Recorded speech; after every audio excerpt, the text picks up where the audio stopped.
Hi అండి. అందరికీ నమస్కారం. Welcome to my channel. ఈ వీడియోలో ఏపీ ప్రభుత్వ ఉద్యోగులకు మరియు పెన్షనర్లకు డీఏ, డీఆర్ అరియర్స్ చెల్లింపులపై తాజా సమాచారము, లేటెస్ట్ వివరణ అయితే వీడియోలో తెలుసుకుందాము. వీడియో అయితే ఎక్కడ గాని స్కిప్ చేయకుండా ఎండ్ వరకు చూసేయండి. అప్పుడే ఇన్ఫర్మేషన్ పూర్తిగా అర్థమవుతుంది. అలాగే వీడియో చూస్తున్న ప్రతి ఒక్కరు వీడియోకి లైక్ చేయండి ఫ్రెండ్స్. ఈ వీడియోని తోటి ఉద్యోగ పెన్షనర్ మిత్రులతో అయితే షేర్ చేయండి. కొత్తగా మన ఛానల్‌ని చూస్తున్నవారు ఇంకా ఎవరైనా సబ్స్క్రైబ్ చేసుకోనట్లయితే వెంటనే మన ఛానల్‌ని సబ్స్క్రైబ్ చేసుకోండి. సో, దీని ద్వారా నేను చేసే లేటెస్ట్ వీడియోస్ అన్నీ మీ వరకు రీచ్ అవుతాయి. ఇక ఆలస్యం చేయకుండా వివరాల్లోకైతే వెళ్ళిపోదాము. ఫ్రెండ్స్ ఇక విషయానికొచ్చినట్లయితే ఆంధ్రప్రదేశ్ రాష్ట్ర వ్యాప్తంగా ఉన్నటువంటి లక్షలాది మంది ప్రభుత్వ ఉద్యోగులు నిరంతరం విద్యా బోధనలో నిమగ్నమయ్యే ఉపాధ్యాయులు మరియు విశ్రాంత జీవితాన్ని గడుపుతున్న పెన్షనర్లకు సంబంధించిన డీఏ మరియు డీఆర్ బకాయిల చెల్లింపుల విషయంలో అత్యంత తాజా మరియు ఊరటనిచ్చే సమాచారం ఇప్పుడు అందుబాటులోకి వచ్చింది.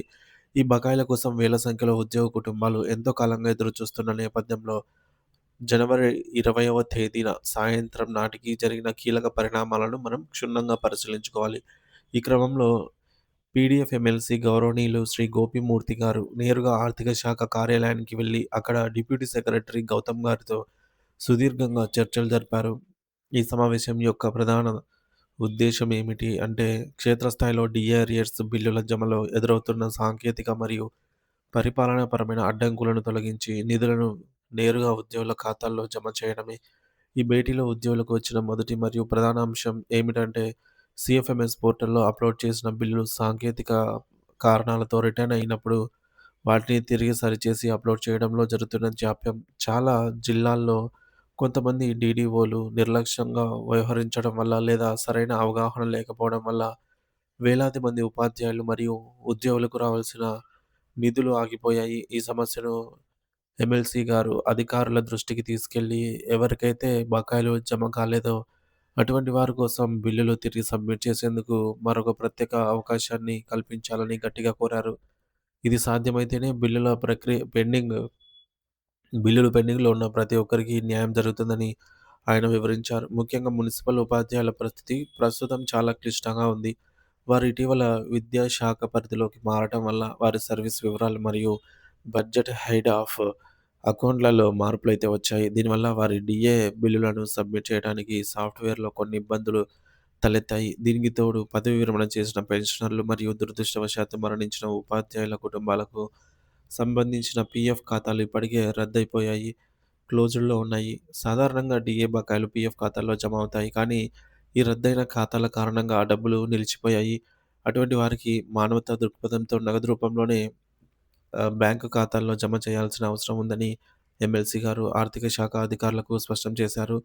అలాగే ఎయిడెడ్ మరియు మోడల్ స్కూల్ ఉపాధ్యాయుల డీఏ బకాయిల విషయంలో కూడా సానుకూల చర్చలు జరిగాయి. వీరిలో చాలామందికి ఇంకా నిధుల విడుదల కాలేదన్న విషయాన్ని సాధారణంగా సోదాహరణంగా అధికారులైతే వివరించారు. ఇక ముఖ్యంగా రిటైర్ అయిన మరియు చనిపోయిన ఉపాధ్యాయుల డీఏ బకాయిల క్లెయిమ్ ప్రక్రియలో ఉన్న గందరగోళాన్ని తొలగించాలని కోరారు. ఎమ్మెల్సీ గారి ప్రాతినిధ్యం మరియు ఆయన చేసిన విన్నపానికి ఆర్థిక శాఖ అధికారులు సానుకూలంగా స్పందించారు. ఒక వారం రోజుల్లోనే రిటర్న్ అయిన బిల్లులను మరియు ఇప్పటివరకు క్లెయిమ్ చేయని పాత బిల్లులను అప్‌లోడ్ చేయడానికి ఒక ప్రత్యేక విండోను ఓపెన్ చేస్తామని వారు హామీ ఇచ్చారు. ఈ మొత్తం ప్రక్రియను సులభతరం చేయడానికి మరియు ఎటువంటి తప్పులు జరగకుండా ఉండటానికి ఆర్థిక శాఖ ఒక ప్రత్యేక సాఫ్ట్‌వేర్‌ను రూపొందిస్తోందని డిప్యూటీ సెక్రటరీ గారు వెల్లడించారు. ఈ కొత్త సాఫ్ట్‌వేర్ ద్వారా బకాయిలను సులభంగా ప్రాసెస్ చేసే అవకాశం ఉంటుంది. కాబట్టి ఎవరైతే డీఏ బిల్లులు సబ్మిట్ చేయలేదో వారు లేదా రిటర్న్స్ అయ్యాయో ఆ ఉపాధ్యాయులు మరియు ఉద్యోగులందరూ కూడా తమ డాక్యుమెంట్‌లతో సిద్ధంగా ఉండాలి. ముఖ్యంగా రిటైర్ అయిన వారు లేదా మరణించిన వారి వారసులు తమ బిల్ నంబర్‌లు, బిల్ సబ్మిట్ చేసిన తేదీ మరియు బ్యాంక్ అకౌంట్ వివరాలను సేకరించి ఉంచుకోవాలి. ఈ వివరాలను సంబంధిత ఎస్టీఓ లేదా డీటీఓ కార్యాలయాల్లో అందజేస్తే కొత్త సాఫ్ట్‌వేర్ అందుబాటులోకి రాగానే మీ నిధులు విడుదలయ్యే అవకాశం ఉంటుంది.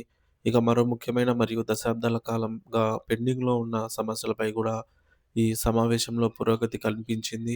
2004వ సంవత్సరానికి ముందే నియామక ప్రక్రియ పూర్తయినప్పటికీ కొన్ని కారణాల వల్ల ఆలస్యంగా విధుల్లో చేరిన వొకేషనల్ టీచర్లకు పాత పెన్షన్ విధానం ఓపీఎస్ వర్తింపజేయాలన్న డిమాండ్‌పై చర్చ జరిగింది.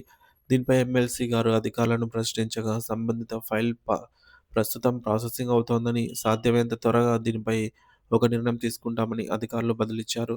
ఇది వేలాది మంది వొకేషనల్ టీచర్ల భవిష్యత్తుకు భరోసానిచ్చే అంశం. మొత్తంగా చూస్తే జనవరి 20 సాయంత్రం జరిగినటువంటి ఈ పరిణామాలు ఏపీ ఉద్యోగ ఉపాధ్యాయుల లోకంలో కొత్త ఆశలను చిగురింపచేశాయి.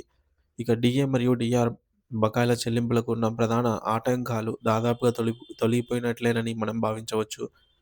ప్రత్యేక సాఫ్ట్‌వేర్ అందుబాటులోకి వచ్చిన వెంటనే క్లెయిమ్ చేయని వారందరికీ న్యాయం జరుగుతుందని పీడీఎఫ్ ఎమ్మెల్సీ గారు ఉపాధ్యాయుల పక్షాన నిలబడి అధికారులతో జరిపిన ఈ పోరాటం వల్ల పెండింగ్‌లో ఉన్న కోట్లాది రూపాయల నిధులు త్వరలోనే లబ్ధిదారుల ఖాతాలో జమ కానున్నాయి. కావున ప్రతి ఒక్కరూ కూడా అప్రమత్తంగా ఉండి తమ బిల్లుల స్థితిగతులను గమనిస్తూ అవసరమైన వివరాలను అధికారులకు అందజేయాలని కోరుతున్నాము. ఈ తాజా సమాచారం ఉద్యోగులు మరియు పెన్షనర్లకు ఎంతో మేలు చేకూరుస్తుందని ఆశిస్తూ వీడియోనైతే నచ్చినట్టయితే లైక్ చేయండి ఫ్రెండ్స్. ఈ వీడియోని షేర్ చేయండి. Thank you for watching this video.